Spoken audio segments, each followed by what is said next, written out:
یہ بنی امیہ کا دور ہے، اس وقت اہل بدعت نہیں پنپتے تھے۔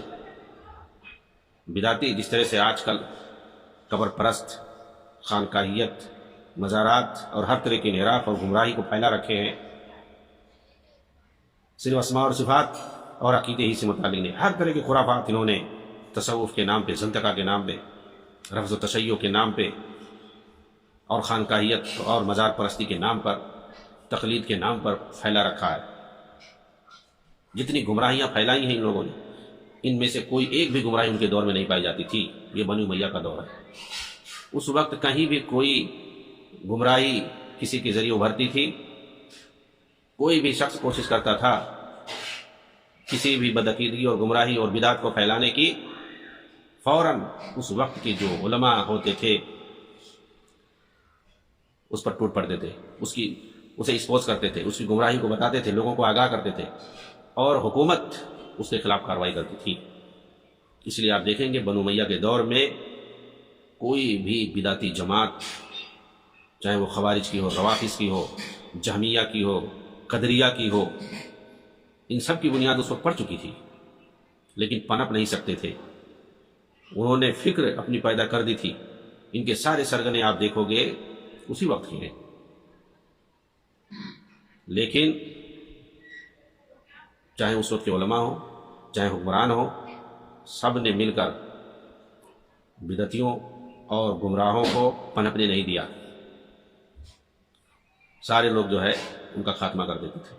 علماء کی جو ذمہ داری ہوتی تھی اس کو وہ نبھاتے تھے، لوگوں کے سامنے بیان کرتے تھے، واضح کرتے تھے ان کی گمراہیوں کو، ان کی بدعتوں کو، اور جو حکام ہوتے تھے وہ اپنی ذمہ داری نبھاتے تھے۔ اس وقت نہ کوئی بدعت، نہ کوئی گمراہی، نہ کوئی تقلید۔ یہ تقلید کا منحوس سایہ بھی ان کے زمانے میں نہیں تھا۔ بنی امیہ کے زمانے میں اس وقت لوگ کتاب و سنت کو پھیلاتے تھے، اور پوری دنیا میں وہ لوگ جہاد کرتے تھے۔ اسلامی تہذیب اور اسلامی عقیدے اور کتاب و سنت کو وہ لوگ ہر جگہ لے کر چلتے تھے۔ وہ بدعت، گمراہی، تقلید کے منحوس سایوں کو اپنے پیچھے لے کر نہیں چلتے تھے۔ ابن کثیر رحمہ اللہ نے لکھا ہے اپنی کتاب البدایہ والنہایہ کے اندر کہ بنی امیہ کے زمانے میں جہاد کا مشغلہ عام تھا، بازار گرم تھا۔ ایک طرف دیکھیں بلاد سندھ کو محمد بن قاسم فتح کر رہا ہے، دوسری طرف دیکھیں تو ترکستان کی طرف، چین تک قتیبہ بن مسلم باہلی آگے بڑھتا چلا جا رہا ہے، تیسری طرف دیکھیں تو افریقہ اور اندلس، یورپ کی طرف طارق بن زیاد بڑھتا ہوا جا رہا ہے۔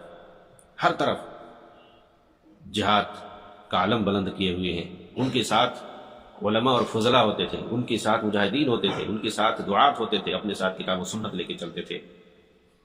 اور یہ لوگ جہاں جہاں گئے عربی زبان، اسلامی تہذیب، قرآن اور حدیث کو پھیلائے۔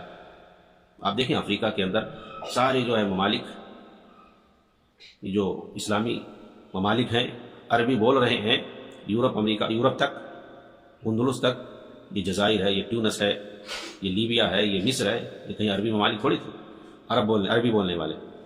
یہ بنی امیہ کے زمانے میں یہ سب اسلام میں داخل ہوئے، انہوں نے فتوحات کے ذریعے ان کو اپنے قبضے میں کیا، اور اسلامی تہذیب اور عربی زبان کو، نبی کریم صلی اللہ علیہ وسلم کی زبان، صحابہ کرام کی زبان کو وہاں نافذ کیا، اور کتاب و سنت کو وہاں پر لاگو کیا۔ یہ عراق ہے، یہ سیریا ہے، یہ لبنان ہے، یہ فلسطین ہے، یہ عربی ممالک نہیں تھے، یہاں دوسری زبانیں بولی جاتی تھی۔ چنانچہ اس وقت کہنے کا مطلب یہ ہے کہ کہیں بھی اگر بدعتی سر اٹھاتے تھے تو ان کا سر قلم کر دیا جاتا تھا، انہیں پنپنے نہیں دیا جاتا تھا، علماء ان کا پیچھا کرتے تھے۔